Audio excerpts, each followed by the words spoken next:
As all this is happening, my car breaks down. Legit, just breaks down out of nowhere the other day, Monday. I'm like, this is ridiculous. Who would have expected that? It's a car that I don't really drive. You know, I drive it once a week all day on our day out. So that's once a week it gets use.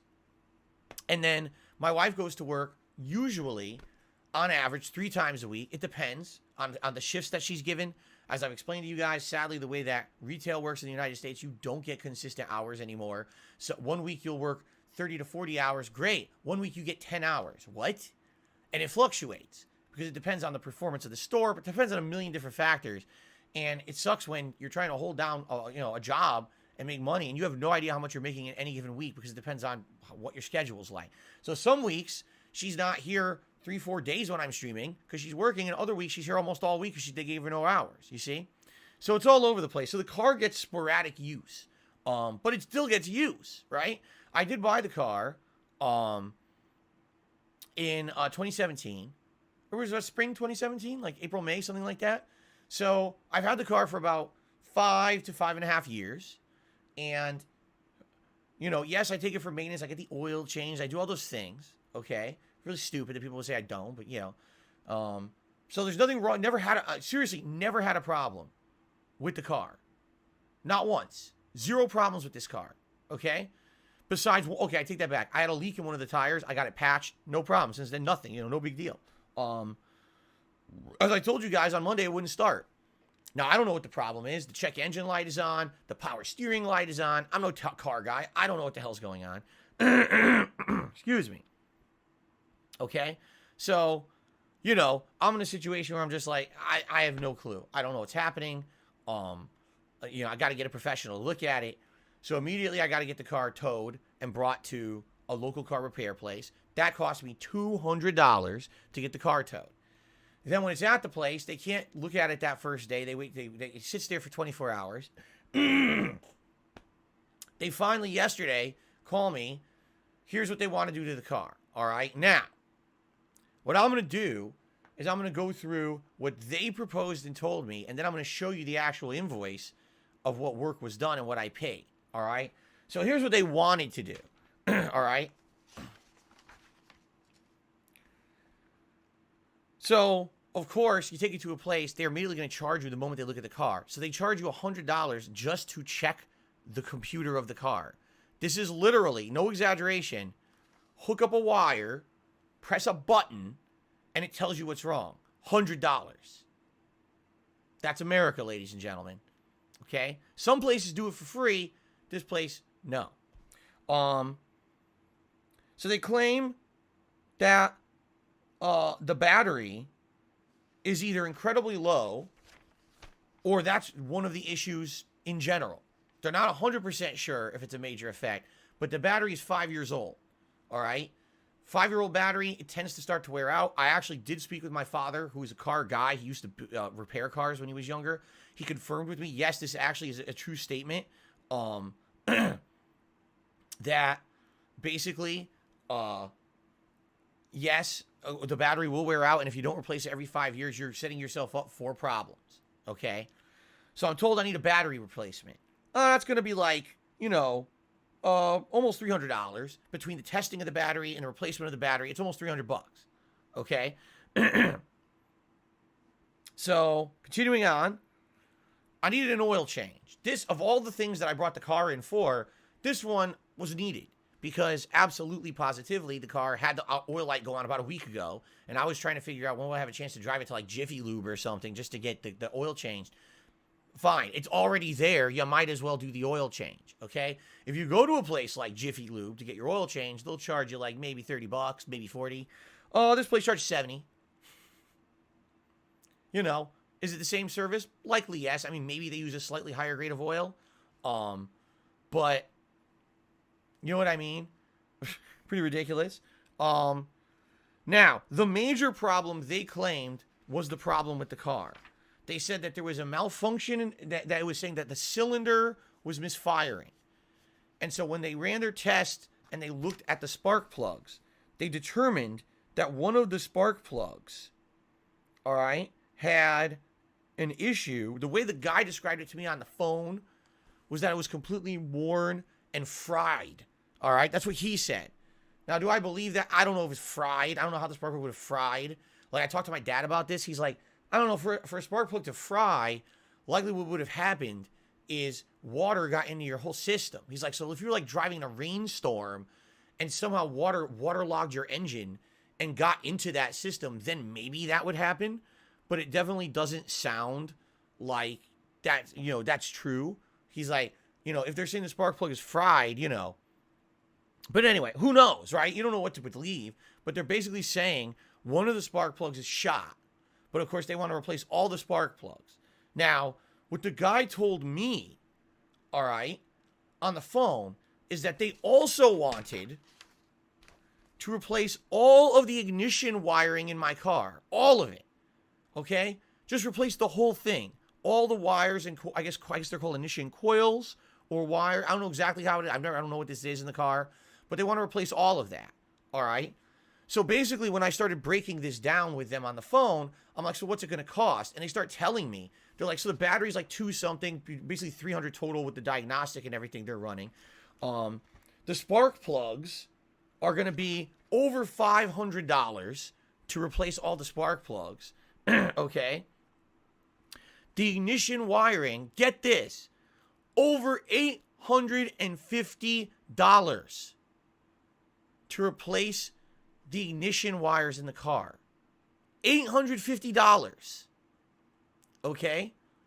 So basically when he's going through all of this for me, all right, I'm thinking in my head, I don't know anything about cars, but I'm trying to attack it from a logic perspective. Okay? As he's telling me this live on the phone. I don't have an invoice in front of me at the time.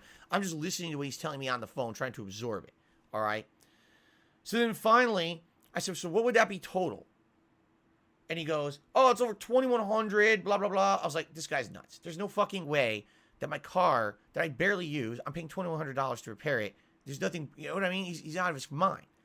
So I said to him on the phone, I said, so let me ask you a question. Do you know if there's anything wrong with any of the wiring of the car? And he goes, no. I said, okay. So we don't know if there's something wrong with it, right? So walk with me here.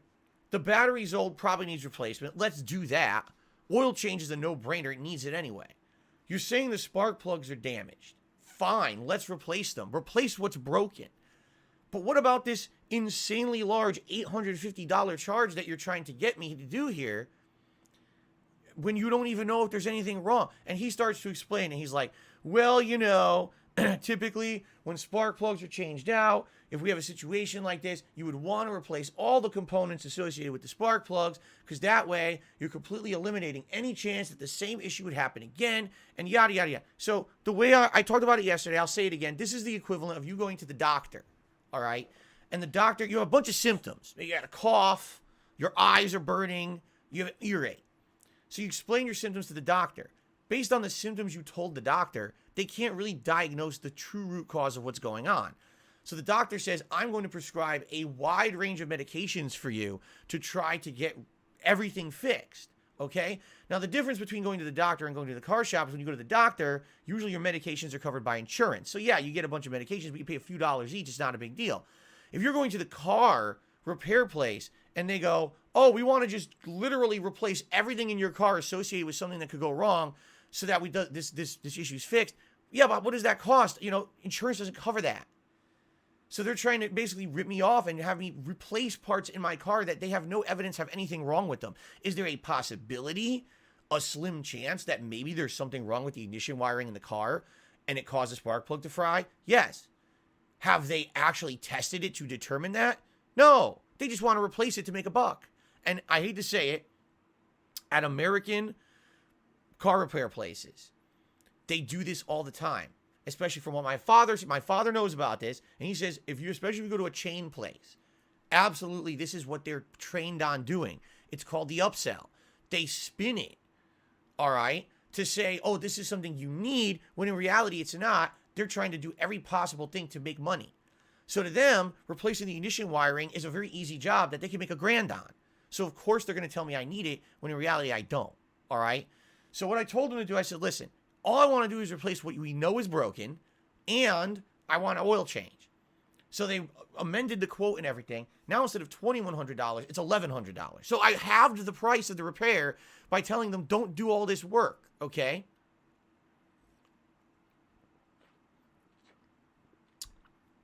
So, after I do that on the phone with them, okay, I immediately call my father. And I talk to my dad, and he basically confirms I did exactly the right thing. He's like, yes. He's like, if the spark plug is looking like it's fried, you should have it replaced. But there's no evidence as to the wiring. Why would you fucking rewire the car? It's like, what? No, you're not going to do that unless, you know, this is again, if you're rich and you're made of money, you have insane disposable income, and you want to absolutely prevent anything from ever happening again with your car, then you do that kind of shit. He's like, but there's absolutely nothing that you would do. That's crazy, okay? So he confirms, yes, pretty much everything is fine. He says, and as long as as they replace those components and your car starts, you're good, okay? So the funny part is, they call me within an hour. Oh, your car's ready. So again, this giant amount of work they're quoting me, and then it's done in an hour. So obviously it's not anything extravagant. It's not a lot of work they had to do. It was a quick fix. But they're trying to charge me so much money for it. It's absolutely insane. You know what I'm saying? Like, they're out of their fucking minds. So, basically, I'm like, well, what can I do, right? So, what did I do? Between my streams, I went back there, paid the $1,100, all right? So, now I'm going to show you, because now people are going to say, oh, he made all this up. Phil likes sob stories. Phil's trying to get, sympathy from his audience. I'm going to have the hard copy of the invoice right here, all right? A big stack of papers. But just to show you exactly, reiterate what I said and show that it's real. So here that's not it. Here is the work that they performed on my car, okay? Broken down in painstaking detail, all right? And the insanely exorbitant amount of money that they charged me for each piece. Because, yes, these are all overinflated prices because the place I took it to, all right? And you can argue I got ripped off. I didn't. Yes, I got ripped off. I know I did. But you knew that you were going to get ripped off. It's a problem. The thing is, I needed this done fast. I couldn't have it go to a place where they're like, oh, it has to sit here for 3 days because I'm so backed up I can't get to it. No, I had to have my car for tomorrow for my day off. My wife works this weekend. She needs the car for the weekend. You know what I mean? This is incredibly basic stuff there. Seriously, it's all incredibly basic stuff. And none of it is complex. None of it's out of ordinary maintenance. The price is ridiculously out of ordinary because, they're basically like, oh, look at all this work we did. No, you didn't. This was like an hour of work to do all this. Okay. It is what it is, right? So there it is. Now, just to confirm that what I'm saying is not a lie, here's what I paid. Ready? To hide in the corner of my podcast. There it is. Over $600 in parts. What parts? Well, the battery and the spark plugs. That's it. They charged me over $600 for a car battery and spark plugs. Labor, $360 for them to plug it into the computer for it to say what's wrong and to replace a battery and to replace spark plugs. $360 of labor. Okay?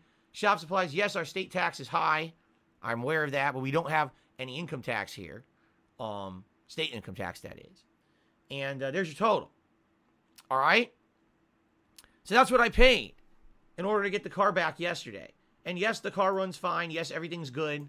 They did a good job. It's not like they did a half-assed job. The car is clean. It's not like they fucked it up or anything like that.